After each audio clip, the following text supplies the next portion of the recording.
And as I was green and carefree, famous among the barns, about the happy yard and singing as the farm was home, in the sun that is young once only, time let me play and be, golden in the mercy of his means. And green and golden I was huntsman and herdsman, the calves sang to my horn, the foxes on the hills barked clear and cold, and the Sabbath rang slowly in the pebbles of the holy streams. That's a quote from Dylan Thomas's poem, Fern Hill.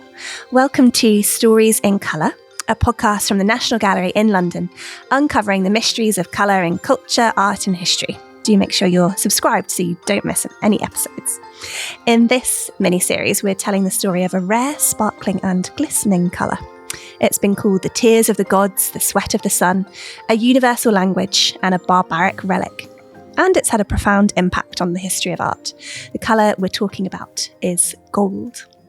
I'm Beks Leary from the digital department here at the gallery, and to help us look at this topic today for this second episode in our gold mini-series, I'm joined by Laura Llewellyn and Ben Street. Laura is curator of Italian paintings before 1500 here at the gallery, and she was also co-curator of our exhibition Siena, The Rise of Painting 1300 to 1350. Ben is an art historian and educator. He's author of How to Enjoy Art, A Guide for Everyone, and the award-winning children's book, How to Be an Art Rebel. Welcome, both of you, to the podcast. Thank you. Thanks for being here today. So in our first episode of Gold, we looked at kind of where it comes from, what is it that makes it such a rare colour, when in fact does it become a colour, and the fact that it's an element that shines forever. It's very malleable, very ductile, and that has made it very precious and very versatile. And ancient cultures have associated it with their gods, noting it for its purity and its brilliance, but it's also been the subject of great greed. So today we're back on this topic of devotion, and we'll look at how gold has been used as a material and then as a colour in Christian painting, predominantly in the Western European tradition. So just to recap quickly, Laura, where was all the gold coming from in medieval and Renaissance Europe? In the medieval period up until the end of the 15th century, really, most of the gold that we find in Europe is coming out of West Africa, and it is traded across the caravan routes, across the Sahara, into the northern Eastern African region and then into Europe. And so later gold trade, obviously a more contentious period around Spain and the Americas, that doesn't really... That's later than most of the kind of real gold in our collection. Yeah, I would say so. So the European voyages to the Americas are happening right at the end of the 15th century. And that actually coincides in many ways with the decreasing use of gold as a material, and increasing presence of gold as a colour. So, other pigments used to mimic the material of gold. So, it's difficult to talk about percentages, but they say about 60% of the gold in Europe in the 13th, 14th, 15th century would have been of West African origin. And once it gets to Europe, what's happening with it? And presumably it's being at some point turned into coins, and then that becomes part of the art. Yeah, the 13th century in particular is a really interesting moment. It's known as the return to gold, this moment in the kind of upper regions of Europe in particular, where gold re-enters the mainstream, as it were, because it becomes the key currency for some of the most important kind of mercantile cities. Gold is continued to be used as currency in the sort of Mediterranean territories of, Byzantine Muslim territories, all through the 7th, 8th, 9th, 10th centuries. But in Central Europe, it had kind of dropped out of use, and really it was silver coinage that was used for trading. All the way through from the time of Charlemagne, it would have been silver coinage. And in the 13th century, in the middle of the 13th century, we have the date of 1252 in particular for Florence, but all around that time, also in Genoa and in Venice, you have the coining, the minting of the first gold currencies specifically for these trading cities. And so gold becomes much more readily accessible because it is being used as currency. And I'm not suggesting that people are going down to the market and buying their vegetables using a gold coin. We are talking about the trade of, international commerce. But the minting of the gold florin is really important, actually directly for the paintings that we're looking at, because sheets of gold leaf were hammered out of the florin. And this was all regulated within the market. So one florin could produce 100 sheets of gold leaf, and they would be cut into squares, which were standardized. And actually in some paintings, because many of the paintings we're talking about are 600-700 years old, you can today see the actual squares, the way in which they were applied, because the gold has abraded a little bit, and so the actual form of the original square is visible. A very good example is in our Masaccio Madonna and Child, the central panel of the Carmenet altarpiece. Laura, you touched on this, but before we dive into how gold has been used in early and later Christian art, would gold have been seen as a colour in the times that we're kind of talking about here? Yeah, it's a really interesting question, because when we talked initially about doing the gold section for your podcast, and my immediate thought was, but wait, gold's not a colour, gold's a material. Yeah. And that's a really important distinction, because also, as we'll see during the period, you do increasingly see people trying to paint the colour of gold, and then gold does perhaps become a colour. So it's a kind of really thorny and slightly difficult question. But I think that no, I think in the 13th, 14th, 15th centuries, when contemporary individuals encountered works of art that were made using gold and with material gold applied, they would have distinguished it in their sort of mind's eye from the rest of the pigments on the work of art. And that's actually something that is very distinct, I think, from modern visitors to the gallery, for example, modern audiences. Quite often you have to actually remind individuals coming to see the very earliest works in our collection today that the gold they're looking at is gold. It's not gold paint. It's not, other pigments that are meant to mimic gold. It's actually, leaf that has been beaten and then applied to the surface of the picture. And, that is perhaps something that takes a bit of getting your head around sometimes. Yeah. I guess that's exciting, because in this episode, we will kind of get to that point at which gold is paint, and therefore there is a sense of it as becoming a colour. So yeah. Keep listening. We'll get there. So in terms of very early Christian art and tradition of using gold, Ben, let's go back to the Byzantine Empire, so also known as the Eastern Roman Empire, which is the continuation of the Roman Empire in the East, centred on Constantinople, which lasted from the 4th until the 15th century. How were they using gold? Well, what's really interesting is to consider the way gold in an architectural context in somewhere like Ravenna or Venice. Is Ravenna also in Italy? Ravenna is also in Italy, and actually quite near Venice. Excellent. So anyone visiting Venice, I recommend taking the train down to Ravenna, because it's such a great example of what Byzantine art both looks like and feels like. And when I say the feels like thing, what I mean is when you go into it's the same when you go to the Hagia Sophia in Istanbul, which was formerly called Constantinople. When you see gold being used within mosaic, you get a real sense of the value of gold within art, the spiritual value of gold, in fact. Because when you walk through a church like San Vitale in Ravenna, or San Marco in Venice, or indeed Santa Maria Assunta, which is in Torcello, another island just off Venice, you get a sense that gold is something to be kind of physically encountered in space, because as you walk through these church spaces, what you see is an expanse of mosaic tesserae, the little squares of gold that are applied to a surface to create this kind of mosaic effect. And what happens as you walk through is that those tesserae glimmer and shimmer and sparkle as you move. So in other words, they're to some extent kind of reactive or responsive to the movement of the people in the actual space. And the reason why they glimmer and shimmer in that particular way is not just because they're gold, it's because the way they were laid down in these apses and domes is slightly, what's the word? They're slightly uneven. They're not completely flush. So the effect is not a kind of bouncing, as it were, light bouncing off. It's like kind of moving and shimmering. And the effect is mysterious and kind of splendid.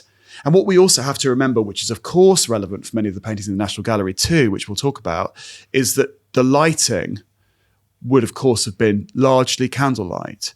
And candlelight is of course inconsistent as well. It flickers and, as we know, it flickers and shimmers, and it responds to the movement of people and the movement of air through the space. So it means that that early kind of Byzantine manifestation of the use of gold in a spiritual context is very different to the way it ends up being used in, as we've said, the kind of painted or illusionistic gold. It's a kind of... it's almost animate. It's animate, yeah, that's such a good word. It does make the kind of... It does respond to or kind of connect to what the paintings themselves are doing, which is to kind of evoke a spiritual dimension or a spiritual space. And it does feel as though the figures within that space can seem to shift and move and respond perhaps to the people looking at them. And these gold tesserae, what are they made of? The tesserae that you see in these mosaics are small squares of glass with gold leaf behind them. So they then kind of shimmer and resonate because of that material as well. Really beautiful. And I don't know, maybe we use St. Mark's in Venice from the early 13th century as the example, but what is it like, and Laura, I'm sure you visited as well, what is it like walking into a space like this that's so full of gold? It's quite hard to articulate. Yeah. I was there recently teaching, and it's hard to say in a way, and I think actually that's meaningful that it's hard to say, because it is overwhelming, and it is spectacular, and it is transformative. I mean, as in it transforms as you move through the space. It's every single part of that interior, and this runs for many other sacred spaces too, but every single part of that, the interior, offers a different kind of point of view, or a kind of visual pleasure, or a access to a different aspect of, the decorative scheme of the church. So I think we have to remember, I mean, it's spectacular for a modern audience, but it would have been much more spectacular for, let's say, a 13th century audience, I think. Much more sumptuous. Well, with a limited, that simple complex difference, I suppose, that we have as a modern audience is that we have a much greater familiarity with image and image reproduction, and we're used to seeing things constantly. And we perhaps are also used to seeing synthetic gold or synthetic precious materials that make us slightly immune perhaps to the sort of spectacular nature of that kind of interior. Laura, do you have the same experience? Yeah, I think that's a really good point. I think that we are, we've been spoiled in a way by the being overloaded by images in the modern world. And but what's amazing, I also think, about entering a basilica like St. Mark's is that you can, step back in time in that very, very experiential way. The other thing that you mentioned before, which I think is so key, is the light. Quite often when you first step into these spaces, you actually can't really see anything at all because your eye needs to adjust because they're so inherently kind of gloomy. And then you give it that time, and it's almost as if you, in taking a beat, you enter into something, and then suddenly these things start to emerge. So they have a sort of magical quality as well, because they kind of come before your eyes as your eye adjusts. Yes, that's right. I think it's very, very important to remember that idea of the inconsistency of light being an important aspect to how these works communicate. Communicating in a spiritual dimension. And again, we can get used to photographic. Of course, we're in an age of photographic reproduction or whatever, but we are so used to photographic reproductions of artworks, which are photographed from a particular angle and a particular light source. And of course they are, that's the intention. But it's the differences, that experience that you described, or of the fact that they actually isn't one thing, it's several different points of view and physical experiences as you walk through. Yeah, totally. I think real gold in basilicas or in altarpieces, etc., they're quite unphotographable in one sense. Yes, like indeed. you can't really experience them. It's a bit like in the modern, same way. contemporary art experience that's designed to be one that you walk into, one that a space that you engage with. Yeah. If you then photograph it, it's all good and well. It's a nice record, but it's not. It's not the experience. No. It doesn't capture it. Exactly. So getting into our collection now, Laura, if we wander around the Sainsbury wing, which has recently reopened, we'll see lots of site-specific artworks, altarpieces, and lots of these have what we call a gold ground. So could you explain what that is, what it looks like? The word ground in this context is literally just in the sense of the base or the background, the first kind of layer, as it were, onto the panel. Because what we are dealing with these works is panel, almost exclusively with the very earliest part of the collection. And the important thing with these gold grounds is, again, more often than not, originally their frame would have been integral, would have been part of the object.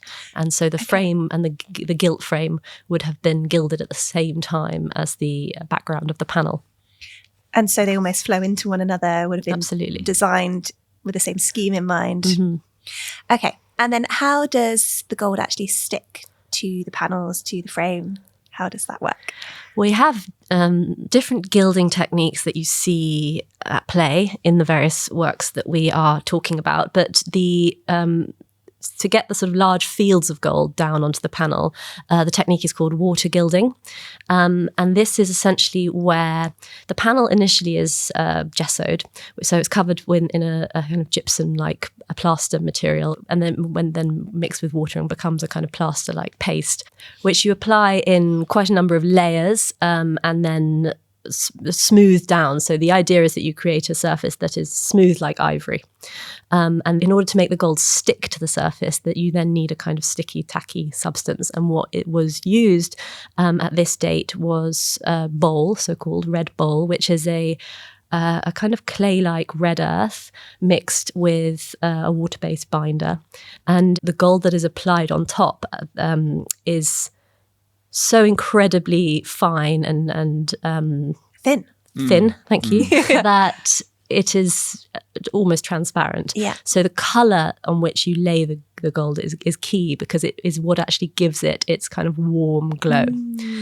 And having applied these sheets of gold leaf, actually the appearance would be quite matte and not particularly satisfactory. Okay. What's really key to giving the gold a really full and almost as if it's glowing from within appearance is the burnishing.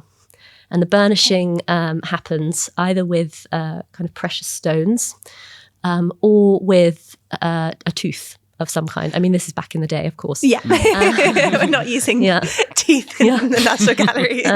A dog's tooth, a hound's tooth, but we're told actually any flesh-eating animal, its tooth will suffice for burnishing. And what are they doing with it? So, what are they doing with the teeth? It's a really kind of delicate art, because you want to apply enough pressure that you essentially are kind of buffing the gold up to give it this wonderful deep glow and this very smooth surface, so taking away the kind of matte quality of the initially applied gilding, but also not applying too much pressure that you break the very, very fine, very, very thin surface of the gold and go through into the bowl and gesso beneath.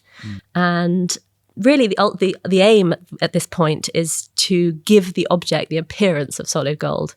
So you've applied an absolutely wafer thin sheet of gold, but ultimately it has the kind of glow and the depth and the hue of a work that is made of solid gold. And presumably this is like quite an expert technique. So were goldsmiths at the time very revered? Well, it's an interesting one, because obviously we're not, in the case of paintings, we're not necessarily talking about goldsmiths, in that the person who's responsible for working the gold on the panel, we think is probably the painter himself. Oh, okay. So it's very clearly part of a painter's training to be adept at the application of gold, the burnishing of gold, and then ultimately the working of gold, which I'm sure we'll come on to, tooling and stippling. But I think, like, like any major operation, if you have a startup, then the person who's doing the accounts is also in charge of HR and who's also running the main product. In much the same way, once the operation grows, you have people who specialize. And I think that's quite similar in the medieval and then Renaissance workshop, where, everybody would have had the foundation and the tools for creating, a painted panel from scratch, which would have included all the gilding techniques. But I think maybe for some of the much larger and extremely kind of ambitious operations, you may have had specialist gilders within that workshop who really, took the majority of that work on. Sorry, we moved away from your initial questions. But your question about the status of goldsmiths in particular is an important one, I think, because at this date, anybody who was engaged in a profession or a craft had to be a member of a guild. And it's, I think, important and kind of striking to note that your guild was dictated by the material in which you worked. So it's not that you have all craftsmen who work on creating visual art lumped together in a single guild. In fact, for example, the painters are in the guild of the doctors and apothecaries because they are using pigments, and they're usually getting those pigments from the pharmacists. Whereas a goldsmith would have been in the silk guild. And that's because one of the most kind of widespread, I suppose, applications of gold would have been in the creation of gold thread for textiles and embroideries. Right. So the status of the goldsmith, I think, would have been inherently a relatively high one, purely based on the materials in which they're working. Now's a good point for us to take a quick break. So yes, thank you. We've covered the Byzantines, we've covered a little bit about how gold has been used, but we will dive into some more examples after the break, particularly from our collection, to explore how gold has been used.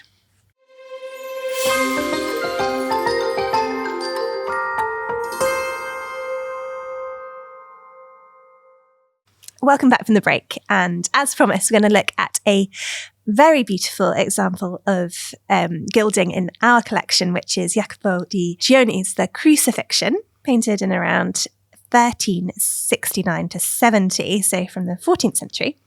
Laura, tell us about this beautiful work. Yeah, this really is a beautiful work. And, for many reasons. One is its state of preservation is really extraordinary, particularly the passages of gold in the background, which are remarkably well preserved. Just a few scratches here and there, but otherwise a really kind of amazingly complete kind of gold field that forms the backdrop of the crucifixion scene. In the central scene, you have an image of the crucifixion. Christ is in the center. He's been crucified on the cross, flanked by the good thief and the bad thief. And at the foot of the cross, a throng of people who have come to witness this horrifying moment, many of them followers of Christ who are in states of abject grief, others who are, soldiers and other members of the public who come to sort of gawp. And the object itself takes the form of a sort of miniature altarpiece, because surrounding this central scene, you have 4 saints who flank the central image, almost as if they're standing in niches like sculptures. And then along the bottom, a predella with individual saints in roundels. The other thing that's so breathtaking about this work is that it is complete. It has its original frame. About 1.5 meters tall. That's right, yeah. Which is a strange size in a way, because it is clearly an altarpiece, the way in which it is designed and the way in which it is intended to stand on its own suggests that it was used on an altar, but it can't have been a very big altar, because it's not one of the more kind of towering monumental polyptychs that we might associate with this workshop and with this period.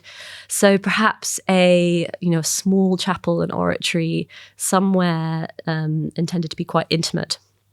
Also because what we're looking at is a narrative scene, it's a narrative altarpiece, and therefore the figure scale of this huge kind of bustling crowd at the foot of the crucifixion. They're really quite small scale, so it's, clearly a setting where people would have been able to get close, and then we weren't expected to be able to view this thing from a great distance. Could you describe just a little bit what the scene looks like and kind of, I guess, the shapes? Because it's, I don't know, it feels quite unusual to me, all the shapes of the frame and everything in this work.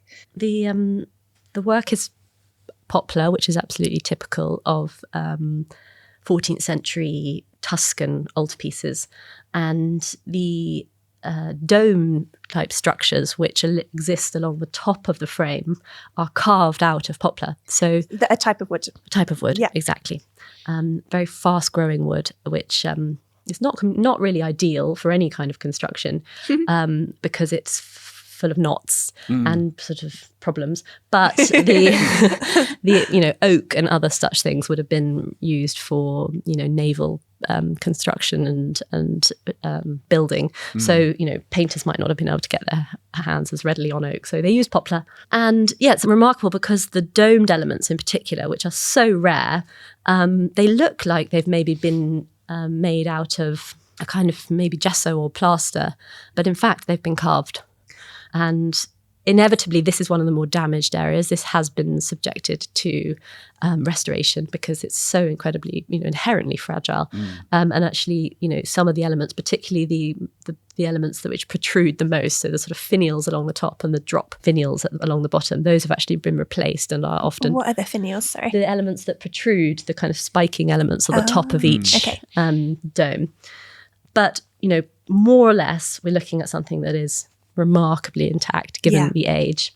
And actually, when you get really close up, you can see that the protruding arches presented something of a problem for the painter or painters responsible for this work, because, for example, the punched halos around the saints at the upper left and right, you can see that the person applying his tools to try and punch the halo into the gold is having difficulty getting around the obstructing dome, so the punch work is a bit uneven. So the punch work is creating the texture in the gold surface itself. Exactly. To create those halos. Yeah. So you take tools.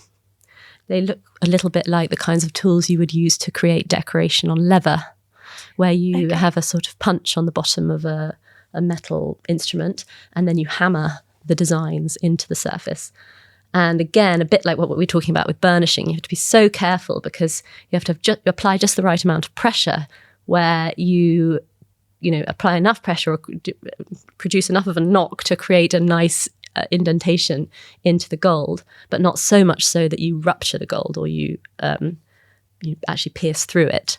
So the idea is that the cushion provided by the gesso underneath, which at point of making would have still been soft, the gesso kind of takes the indentation, but the gold itself doesn't break. Amazing. Ben, what strikes you most about this? Well, I mean, there's a very interesting word that Laura used in passing to describe it, which is the word object, which is obviously true of all the artworks in the National Gallery, but it's really wonderful that a work like this with its original frame, its objecthood is very apparent when you see it, to the point where it's almost architectural, or it's almost like furniture. It seems to occupy, you might even say, like a sort of slightly hybrid position. It's less clearly a painting. It's something, not only something which is kind of architectural and sculptural and furniture-like, but also something that evokes a very specific kind of architectural interior, which of course, with the Sainsbury Wings design is designed to evoke ecclesiastical spaces. So those kind of come to mind. But the other thing I was thinking of is also the fact is the effect of that tooling, the kind of visual effect, which is not just to kind of, it seems to me, not just to kind of elucidate and highlight certain figures, because there are a large number of figures, as we've said, within this image, but certain figures are kind of key players in the narrative, or key sort of saints within the kind of overall scheme of the image. But they also respond in a particular way to the lighting that would have been used in its original location. Now, we're not actually precisely sure about which church this was, or which setting, I should say, this was made for. But we do think it's Florentine, don't we? Yes, this is a Florentine workshop, the absolute sort of titans of the painting scene in Florence at the end of the 14th century. They would have been running a major operation, and we think that there are more than one hand at work in this work, but also a very sophisticated set of tooling techniques, lots of different punches and different approaches to working the gold. So yeah, Florentine for sure. And actually in the predella, which is the base section of the altarpiece where you have these roundels, you've got the saints, Bernard and Benedict, who are the founders of the Cistercian order, and they are surrounded by female saints. So you could kind of draw a conclusion that this might have been for a female Cistercian foundation. Okay, nice. So potentially a primarily female audience, which is always interesting. That's really interesting. And there's so much gold going on here. You do have the figures, their cloaks in kind of blues and reds and pale pinks almost, but the effect of the gold is quite overwhelming almost. And I think some people might describe it as a kind of early abstraction almost. What do you guys think about that? Do you think that that's true? Do you think that, or do you think that's just kind of our modern sensibility looking back at these works and kind of projecting what we know now to be abstraction? I mean, my answer to that would be we can only look at things through modern eyes anyway. Absolutely. We can't not see contemporary culture through old artworks that we look at. There's no way around it. I mean, I would say one of the things has been very interesting for me is within the National Gallery's building itself has been the Bridget Riley installation, which is in the Annenberg Court. Yes. With these very large spots of different colours that respond, I think, to certain artworks that are in the collection. I think I'm right in saying. I'm not certain which ones. Yeah, pink and purple dots. I mean, I'm not trying to, by the way, divert the conversation away here, but I think that's, to respond to what you're saying, what that's done for me is that it reflects then back upon the collection itself and encourages me to see it in a slightly different and unusual way. And I think that the kind of patterning that you see in work by somebody like Bridget Riley in the 60s and onwards, or other artists, maybe Matisse, kind of help you see these works of art of the past in a different kind of way. And what you point out, this kind of abstraction and patterning, does seem to be very present in medieval artworks in a way that perhaps it isn't so much in post-Renaissance artworks, and it makes them feel close. I think we have to just be very slightly cagey, I suppose, about how we respond to things like this. But it does, for me at least, as somebody who's an academic specialist in contemporary painting, it does feel to me like there has a kind of currency to it, this use of the flatness of it and the patterning and the repetition of shapes and things like that. I mean, I think that the idea of abstraction is predicated on the idea of a kind of figurative tradition, which... So the world is topsy-turvy, like already talking about this, because you're talking about something that predates the systemization of a single point linear perspective.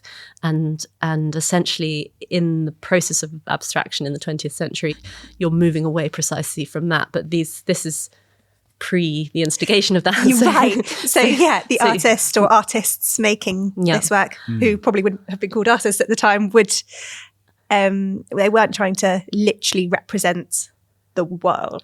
Well, I think that just because they haven't codified a mathematical system of rendering space doesn't mean that they're not thinking really carefully about space. And I think that, in a way, a lot of what is said often about gold is flattening, gold, is the killer of space, or gold has the effect of making everything.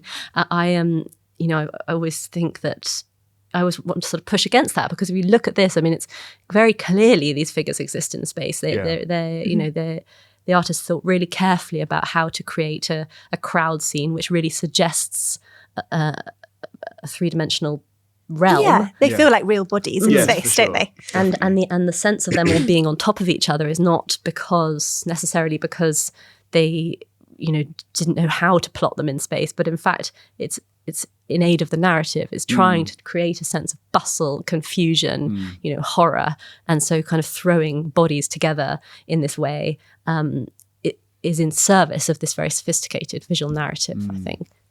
And it's actually fascinating when you look at the group at the base of the crucifixion, which is sort of centered around the Virgin Mary and Mary Magdalene and John the Evangelist, and indeed maybe the three Marys too, is that those halos, those gold halos, are represented in such a way that they are part of the kind of spatial logic that you describe, because they overlap. You can see the way a halo can kind of interrupt the perception of a whole face. So they sort of exist in space, which is very interesting, I think. Yeah, I mean, on the subject of gold, thinking about halos generally, when I encourage visitors walking around the collection, ours or others, the challenge of the halo for the artist is always so interesting. How whether you conceive of it as something that is physical and has a kind of presence in space, or whether it's something more conceptual, and the halo is approached in so many different unbelievably creative ways all through the collection. There's a great example of that I think that we've got, actually. Let's turn to it, which is the Fra Angelico San Domenico predella from the 1420s, which is a chock-a-block full of characters with halos, isn't it? Mm-hmm. Do you want to describe that to us just a little bit, to give us a sense of the crowds and what's going on in the work? The San Domenico predella is the predella of the San Domenico altarpiece, which is an altarpiece painted by this painter, Fra Angelico, for his own community, for his convent church. And the predella, we've already mentioned the predella, in fact, is the base of the altarpiece, so the section that runs along the bottom. And in it, we see 5 separate panels, and the central panel shows a triumphant Christ, a Christ recently resurrected, who's being heralded by these music-making angels, kind of trumpeters, angels with drums and miniature organs, and surrounded by vast quantities of angels. In the upper section, you see the angels in red who represent the cherubim, and the upper right who represent the seraphim. And then in the panels that flank this central scene, you have saints.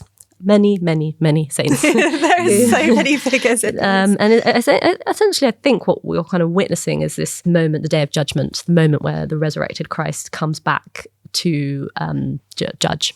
Yeah. And the challenge for the painter really is this kind of absolute who's who of the saints, and how to fit them all in and make them all interesting, and fit all the halos in as well. Fit the halos in. Be able to identify them too, right? You need to be able to distinguish between every single one, which is an amazing feat. Yeah, and they're grouped. So they're grouped into the monastic saints, for example, or the mendicant saints, or some of the female saints. Themes of the saints. And they've come together in their little clubs, as it were. And then in the outer sections, you actually have members of the Dominican order itself, the members of Fra Angelico's own order. So really just everybody who is anybody kind of present here, but an absolutely mesmerizingly detailed and beautifully wrought work with many, many, many figures, and, as you say, many, many halos. And can we see halos as a continuation of any earlier iconography? I mean, we see it on representations of gods like Apollo in classical antiquity, and the halo comes to represent light radiating out of the head of that figure. I mean, it's a very difficult and even at times contentious sort of question but I think there's no question that there are much of the Christian tradition is kind of mapped onto earlier religious approaches. You think, for example, light symbolism is often evoked when in relation to Christ, and he himself uses the words, "I am the light of the world."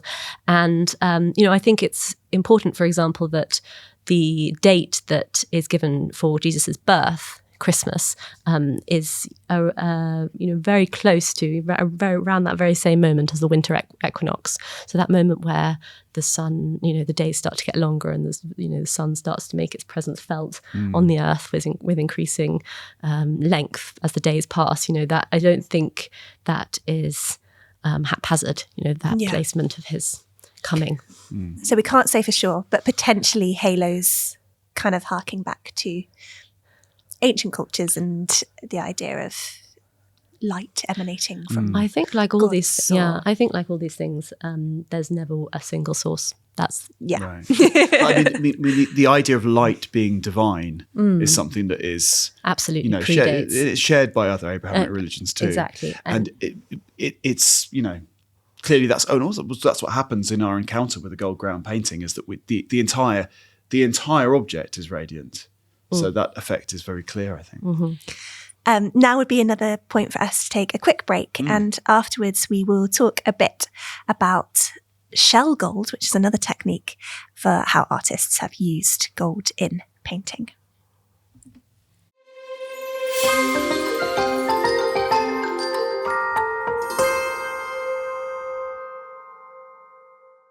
Welcome back from the break. And we're going to look now at another technique for how artists have used gold, which is called shell gold, actually. And we've had a question in from the audience. Thank you very much for sending in your questions, which relates, which is, how does the use of gold in illuminated manuscripts compare to its use in panel painting? And I think this takes us, Laura, into the world of shell gold.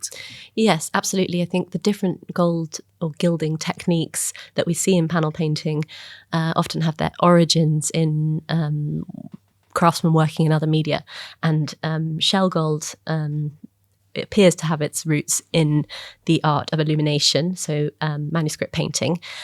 It's called shell gold because it's essentially powdered gold, so leaf, ground to become a powder, and then hung it within a binder, probably an oil or tempera binder, and paint used like paint, applied to the surface of the painting like paint.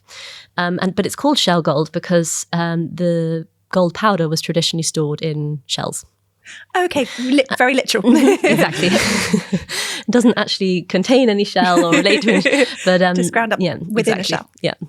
Oh, that's quite a nice image, isn't it? Somebody with a lovely little shell doing some grinding.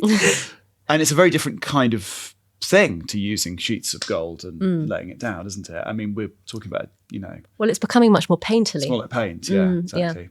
And it's, I think, in a way, it's unsurprising, therefore, that it's the technique that has the greatest kind of longevity, as it were, through our period into the 15th century, because it has a flexibility in its use where increasingly, exclusively gold ground works become less sought after, less fashionable.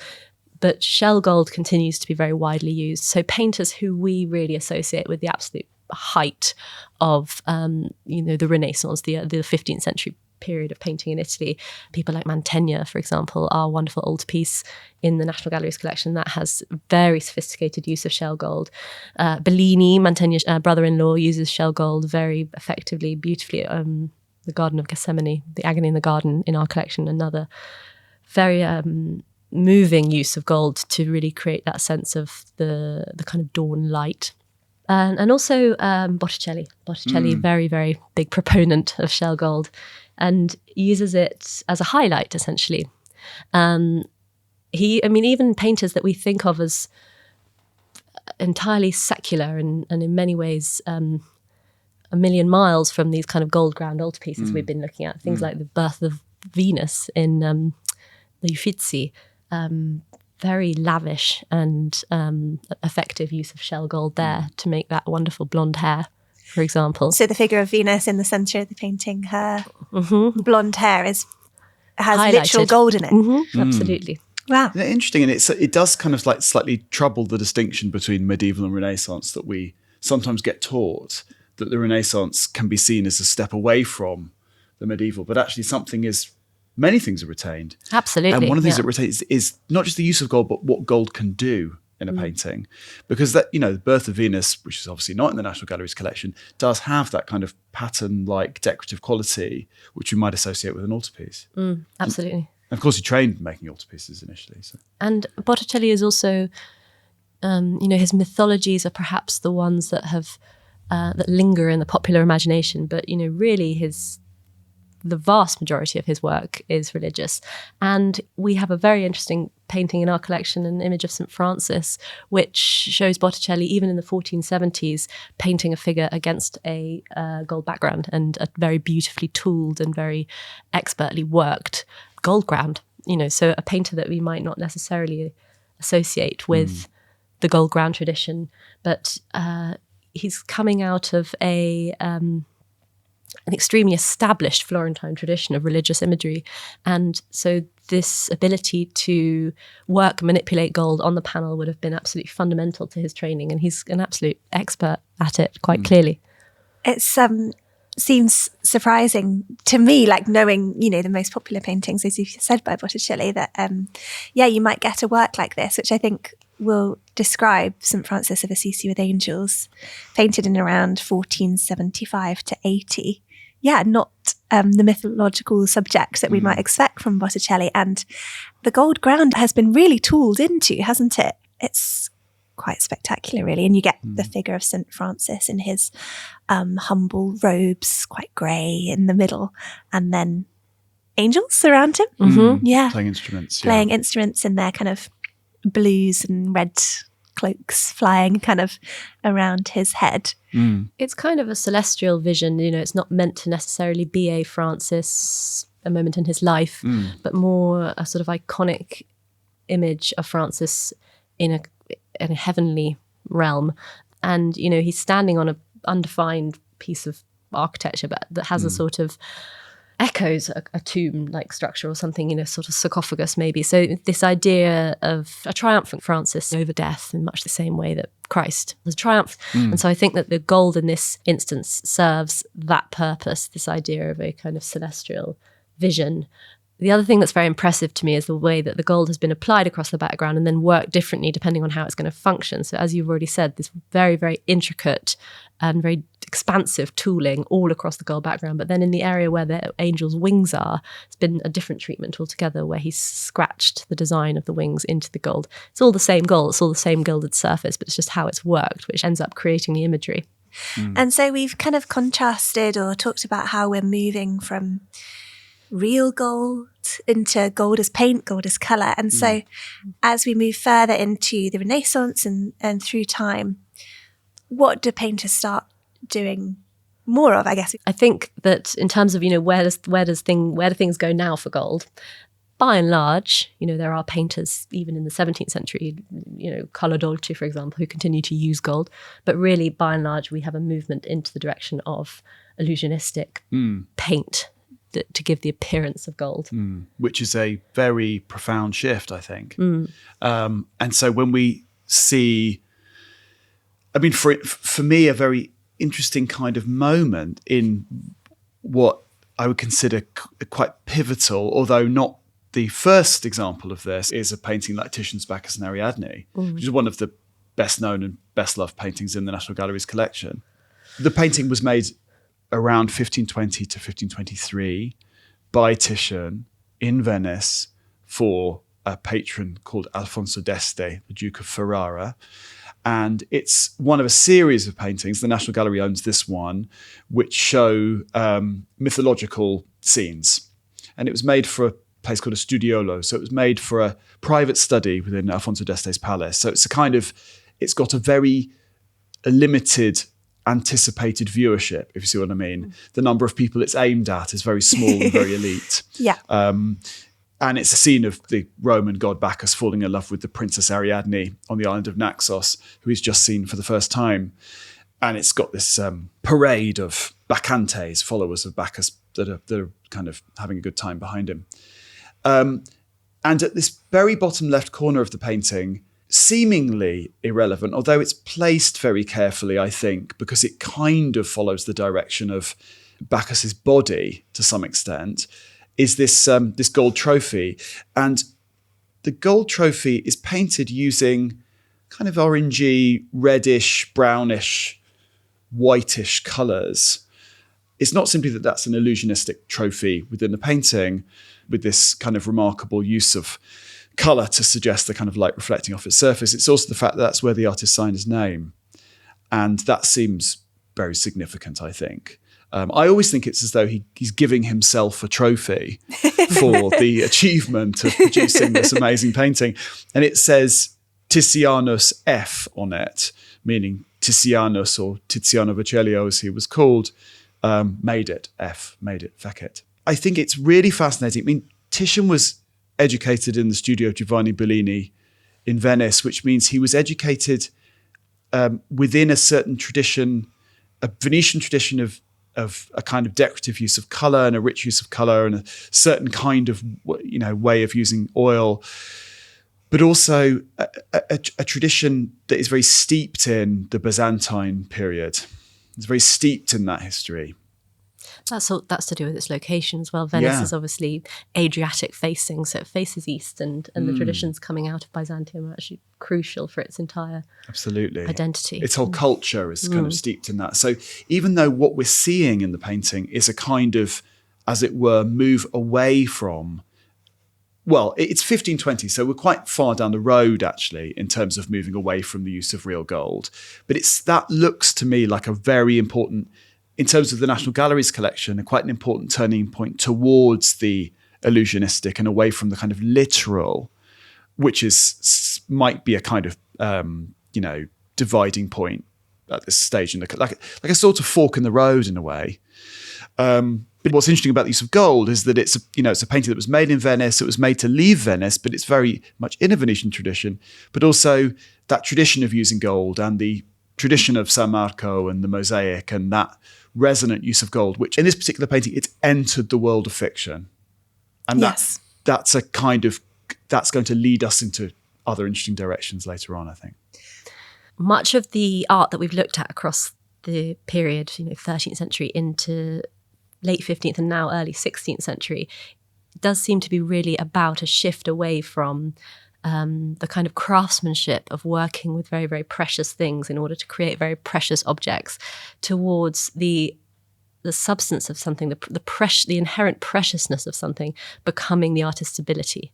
So Titian's refusal to use the precious material of gold to represent gold is almost a kind of intellectual statement about how his abilities are the ultimate prize, or the ultimate thing of value in a way. That feels like a fantastic point to end on. Thank you so much, both of you. So that does bring us to an end to the second episode in our gold mini-series of our podcast, Stories in Colour. And if you want to find out more about gold and gilding techniques in paintings at the National Gallery, you can check out the video on gold from our Chemistry of Colour, Science of Colour YouTube series. And if you've got more questions about the story of colour in art and culture and how that's interacted with human history, you can email us. We're on podcast@nationalgallery.org.uk, or you can send in questions via our social media channels. And we'll try and answer some of those questions for you, hopefully in our next series of Story in Colour. So thank you so much for joining us for today's episode of Stories in Colour, with massive thanks to our guests, Laura Llewellyn and Ben Street. Thank you. Thank you very much. I have been your host, Beks Leary. Our producer was Harry Rosehill. Our researcher was Hannah Rogers. Our technicians were Ian Warren and Tom Gulliver. Our video producer was Amber Akaunu, with thanks to the scientific team here at the National Gallery. Thank you ever so much for listening.